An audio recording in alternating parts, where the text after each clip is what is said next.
Pintou, je te laisse. Est-ce que tu vas utiliser le scène? J'ai compris tous les mots. Oh waouh. Moi j'applaudis pas ça. Moi je rigole Oh pas. ça va, et j'ai fait toute l'émission, hein. On va se calmer. On a la fin de l'émission, Oui, c'est une fin d'émission, c'est une dernière chronique et surtout ne nous lâchez pas comme mon pantalon à 5 minutes du direct. Ça c'est dit, c'est dans la boîte, on leur dira plus tard. Non, du coup, moi, je voulais parler de la cérémonie de Reporters sans frontières qui a eu lieu ce mardi, et donc plus généralement de Reporters sans frontières, alias RSF pour les intimes, comme j'ai dit. Donc pour moi, pour tout le monde d'ailleurs, RSF c'est une organisation non gouvernementale, donc une ONG internationale qui œuvre pour la liberté de la presse et la protection des journalistes dans le monde entier. Et je trouve que ça répond plutôt bien à notre invité, protéger les journalistes à tout prix. Leur mission principale est de défendre l'indépendance et le pluralisme des entreprises médiatiques, de soutenir les journalistes persécutés, enfermés ou cyberharcelés, et de promouvoir le droit à l'information pour les citoyens et citoyennes. Reporters sans frontières publient aussi, ils sont connus pour ça, de publier régulièrement un classement mondial de la liberté de la presse qui évalue la situation dans les différents pays du monde avec des critères sur la pluralité des médias, l'indépendance des journalistes, le compteur de journalistes qui ont subi des agressions, qui ont été tués dans l'exercice de leurs fonctions. Il y en a, c'est important de le dire. Et je voulais aussi rappeler que RSF est une organisation indépendante. C'est très important. Tu n'es pas rattaché à un État ou quoi que ce soit. C'est ça, on est rattaché à personne, si ce n'est elle-même. Et pour présenter les différentes actions de RSF, en fait, j'ai tout simplement fait appel à Thibaut Brutin, que j'ai rencontré lors de la cérémonie dont je vous parlerai après, qui est l'adjoint au directeur général de RSF. Et je pense que si Maxence, c'est bon en régie, on va pouvoir l'écouter et il va nous décrire donc ces différentes actions. Il y a 3 types d'actions principales. Le premier, c'est d'informer. C'est vraiment important de faire connaître la situation de la liberté de la presse et aussi d'avoir une mesure comme le classement mondial de la liberté de la presse qui paraît chaque année autour du 3 mai. Le deuxième moyen, c'est le plaidoyer public. Il est essentiel aujourd'hui de mobiliser à la fois publiquement, c'est-à-dire de faire des manifs quand il le faut, des campagnes de collecte de signatures pour des pétitions, toutes sortes d'activités qui touchent les citoyens pour les engager dans ce combat-là. Et le troisième type d'activité qu'on a, c'est un type d'activité qui est essentiel aussi, qui est le soutien direct aux journalistes. En leur donnant la parole, en faisant connaître leur situation, on les aide. Mais parfois, ils ont besoin d'argent pour quitter un pays en urgence. Ils ont besoin d'argent pour pouvoir financer des avocats pour faire face à des plaintes pénales. Ils ont besoin d'être évacués. Ils ont besoin de matériel. En Ukraine, on a envoyé des générateurs pour permettre aux rédactions de continuer à pouvoir travailler. On a envoyé des gilets pare-balles. Donc c'est tout ce type d'actions qui sont très complémentaires. Donc informer, plaider et soutenir qui font partie de la palette d'activités de RSF. Voilà, oui, pour vous tenir en éveil lors de ma chronique, je vous ai prévu des choses à écouter, à regarder. Vraiment, ça va être interactif, les viewers. Donc voilà, il y a ces 3 points qui sont assez importants pour RSF. Et vu l'heure qu'il est, je pense que ça a été bien présenté par Thibaut Brutin. Je ne reviendrai pas dessus. Et tout de suite, place à la cérémonie. Donc, on va organiser la cérémonie sinon. Les prix du journaliste d'office. Non. Les plus éclatés et remis. Augustin? Waouh. Merci de... On réglera les comptes en interne, je pense. Non, chaque année, là on parle de la cérémonie qui a lieu chaque année pour RSF, c'est le prix pour la liberté de la presse, avec 3 prix qui étaient remis jusqu'à présent et 4 maintenant depuis cette année. La cérémonie a pris place au Cinéma Palace, donc un peu plus de gueule que le studio dans lequel nous nous trouvons. Bon. C'est que si on parle un peu trop fort, les murs tombent. La cérémonie a donc eu lieu ce mardi dernier et été logistiquement encadrée par les étudiants de l'IEX, donc notre école en journalisme de Bruxelles. Et donc l'idée de ce prix, c'est de récompenser et de distinguer le travail des journalistes et des médias ayant contribué de manière notable à la défense et à la promotion de la liberté de la presse dans le monde. ça fait beaucoup à porter. C'était la 31e cérémonie du prix et elle se déroulait à Bruxelles. Bruxelles, ils l'ont rappelé en début de cérémonie, qui est la deuxième ville la plus cosmopolite au monde, après Dubaï. On rejoint la chronique climat. Donc voilà, et il y avait des invités de marque, si je puis dire, pour cette cérémonie, parce que notamment il y avait la vice-présidente de la Commission européenne, pardon pour les noms, Vera Jourova. J'espère que c'est comme ça. Et il y avait il y avait aussi le prix Nobel de la paix 2022, une des représentantes du prix Nobel de la paix 2022, qui est le Centre pour les libertés civiles ukrainien. Pardon. Et c'était Oleksandra Machovichuk. J'ai vérifié la prononciation pour celui-ci. Normalement, c'est bon. Et il y avait donc 28 nominés pour 18 pays différents dans le monde qui étaient Ça se passe pas toujours à liste. Bruxelles? Ça ne se passe pas toujours à Bruxelles. L'année dernière, c'était à Paris. Ok. Comme c'est une organisation internationale, ils ont à cœur de déplacer la cérémonie chaque année. La prochaine fois, ce sera à Dubaï. Je ne pense pas, au vu de la situation du pays, en termes de presse. Et la cérémonie était présentée par Annette Guérache, qui est une des journalistes de chez Arte. Donc voilà, pour la petite info. Et les mots qui ont résonné toute la soirée, en plus de l'émotion qui était ressentie, c'était courage, impact et indépendance. En fait, c'est les 3 prix qui ont été remis. Le prix du courage, le prix de l'impact et le prix de l'indépendance. Et cette année, nouvelle catégorie qui est apparue au classement, le prix de la photo Lucas Dolega Saïf, pour récompenser les photojournalistes qui font un travail parfois important. Ces prix jouent donc un rôle crucial pour récompenser le courage et les actes héroïques et l'engagement de certains journalistes. Donc on peut se demander, peut-être que vous les viewers, vous vous demandez à quoi ça sert une cérémonie qui récompense des journalistes, mais parce que parfois il faut célébrer en fait. Il faut célébrer, reconnaître, mettre en lumière et... mettre en lumière, oui c'est ça, pour les personnes qui luttent de la valeur fondamentale. Donc je pense qu'on peut lancer le Média 3 qui va vous montrer les lauréats de ces catégories pour le prix de l'impact. Donc impact qui signifie que la recherche du journaliste a eu un impact dans la société et a fait bouger les choses, notamment au niveau des lois, notamment au niveau social. C'est Juan Pablo Barrientos de Colombie. Ce journaliste a publié une enquête sur la pédophilie dans le milieu catholique. Et donc c'est une enquête qui était très importante pour la Colombie parce que le catholicisme est la première religion en Colombie. Et des chiffres sont sortis, je ne veux pas les dire pour pas dire de bêtises, mais un nombre effarant de prêtres ont été reconnus coupables et suspicionnés. Non, c'est pas ça. Suspectés, oui, merci beaucoup. Wow, c'est l'heure qui me fatigue. Suspectés d'agression envers des mineurs. Pour le prix de l'indépendance, José Rubén Zamora de Guatemala a été récompensé. Il est le rédacteur en chef et le créateur du journal El Periódico qui s'est battu pour dénoncer la corruption dans son pays. Pour le prix du courage, c'est un vlogueur / streamer qui a été récompensé, plus connu sous le nom de Mohamed Oxygène. Il vient d'Égypte. Et en fait, ce qui était très cinglant pour ces prix, c'est que pour le prix de l'indépendance, donc José Rubén Zamora, et pour le prix du courage, Mohamed Ibrahim Zadouane, c'est qu'en fait, ils n'ont pas pu recevoir leur prix car ils sont en ce moment incarcérés. Ouais. Et donc, c'était très, très émouvant. Parfois, c'était des proches, parfois, c'était des représentants de RSF qui venaient récupérer les prix. Donc, on peut se demander à quoi ça sert, qu'est-ce que ça va avoir comme impact pour eux, alors qu'ils sont actuellement incarcérés, qui ont un procès à leur trousse. Eh bien, en fait, ça va aider la justice ça va aider, en tout cas, le monde à prendre conscience qu'il y a un souci, que la justice doit accélérer les procédures et que les droits humains doivent être reconnus. Et enfin, moi, je voulais faire un petit focus sur le prix de la photo. Donc, le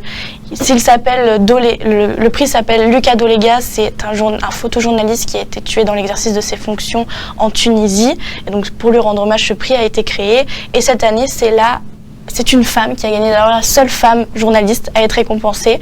Et c'est donc Karine Pierre, une Française. Elle a été récompensée dans le cadre de son travail Take Me Home.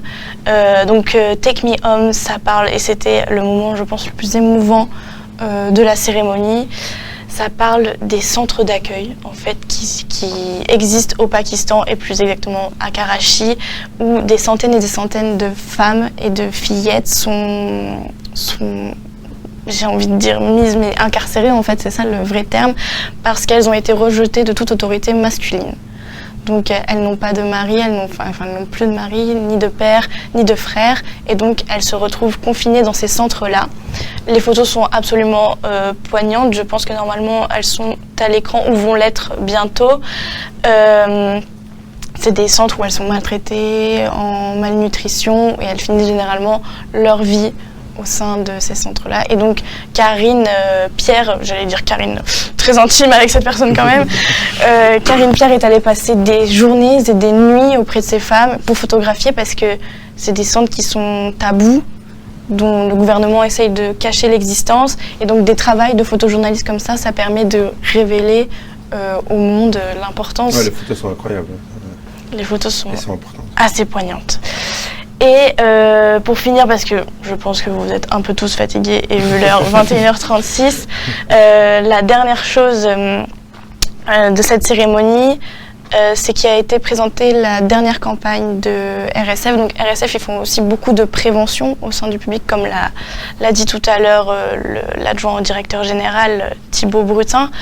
C'est de la prévention qui a volonté d'être choc, d'être coup de poing, un peu comme la prévention routière finalement. C'est des vidéos qui sont parfois un peu trash, mais qui ont envie de dire que le journalisme est un métier important. Et donc la dernière campagne autour de la désinformation, le thème de cette fin d'année c'est la désinformation, a été présentée et j'ai décidé de vous la montrer. Par contre, pour toutes les âmes sensibles, ça peut provoquer, il y a un peu de sang. Voilà, je préfère prévenir. Avant qu'on diffuse la vidéo, je voudrais juste revenir sur un commentaire dans le chat qui dit que quand on sait que les Égyptiens ils prennent la parole, se font emprisonner, voire disparaissent, ça fait quand même du bien de voir qu'on continue à les reconnaître. Ouais, il est emprisonné d'ailleurs, c'est ça. Il est encore emprisonné parce qu'en fait, il a été appelé par la justice et la justice l'a mis sous surveillance. Des manifestations, après je connais très peu le background égyptien, mais des manifestations ont éclaté. Il s'est dit, je dois faire mon travail, je dois informer au monde entier. Et donc du coup, il a été arrêté et là, il est incarcéré pour avoir filmé une manif et informé sur la situation du pays. Et donc ce qu'on va voir là, tu peux rappeler ce que c'est ? Donc on va voir la campagne de fin d'année qui s'appelle Contre la désinformation, il y a les faits.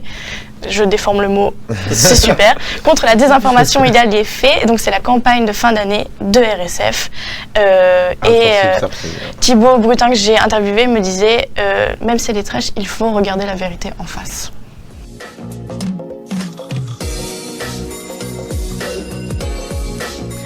Voilà, donc c'était la nouvelle campagne de RSF autour de la propagation de fausses informations. Donc là,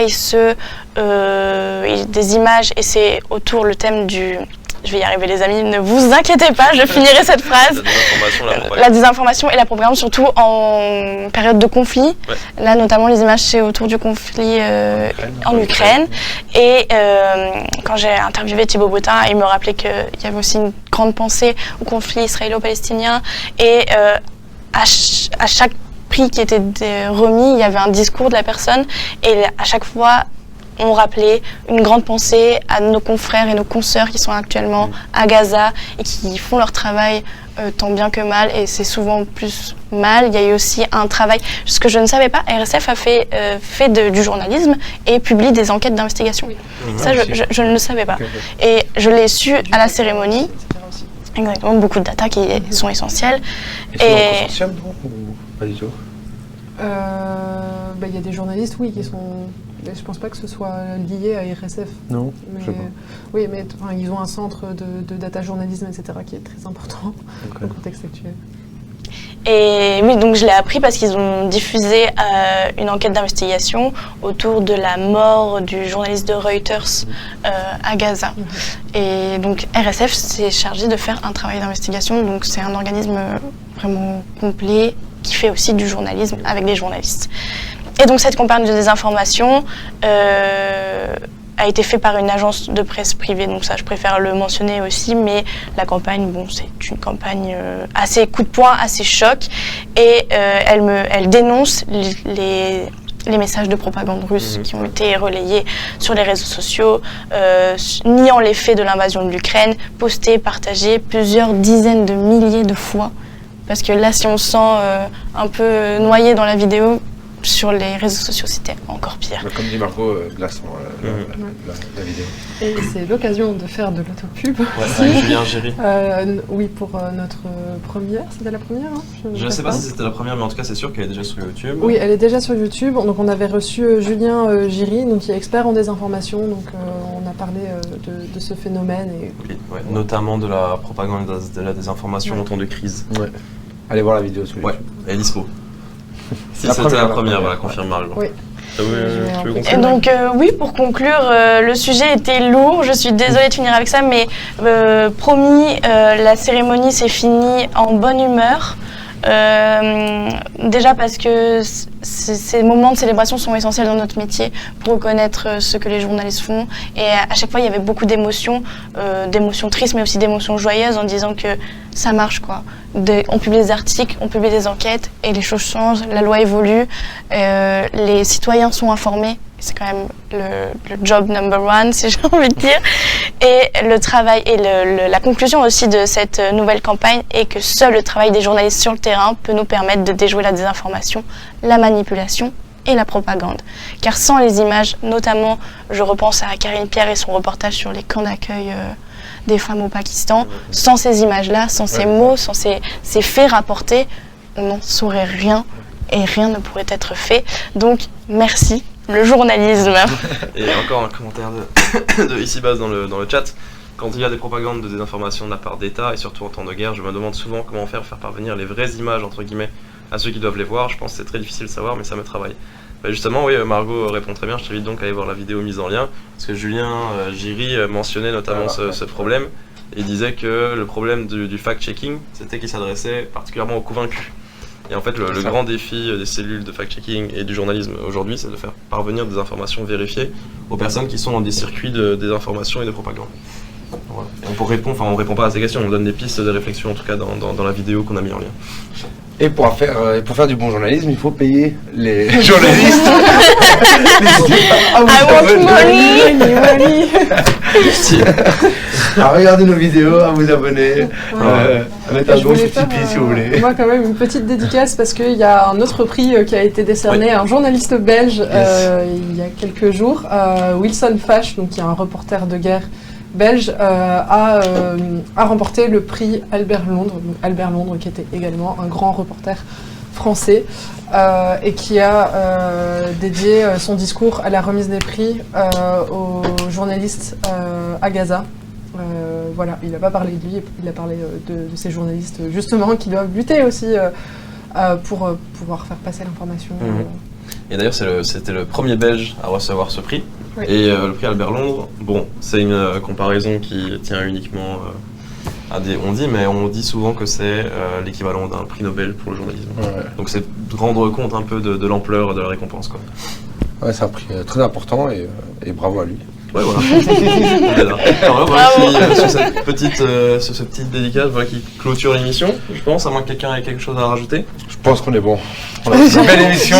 On sent la fatigue dans le mode Tariq. C'est le chat est bon, on est quand bon. même, salut à Jedi Guide Entertainment TV. Tu nous rejoins. Malheureusement, l'émission est en train de se finir, mais on a plein de rediffs sur YouTube. C'est qui le col blanc? C'est toi? C'est sûrement moi, mais est-ce que c'est... je ne connais pas Agathe Prou. J'espère que c'est pas un compliment. De TPMP, c'est pas... Ah, c'est pas un compliment. Ok. Allez vous reposer, coucou, yes, bisous de l'équipe, et vraiment aussi. Et ben, au revoir tout le monde, on va aller se reposer. N'oubliez pas de nous suivre sur Instagram, Facebook, Twitter, enfin X. Je m'y ferai jamais vraiment. Non, on va continuer à dire Twitter comme personne s'y fera. Allez, j'ai encore un dernier truc pour la fin. Un dernier truc pour la fin. Ah. Merci, ça fait plaisir. À bientôt, prenez soin de vous, on se revoit dans 15 jours. Salut. Ciao, ciao.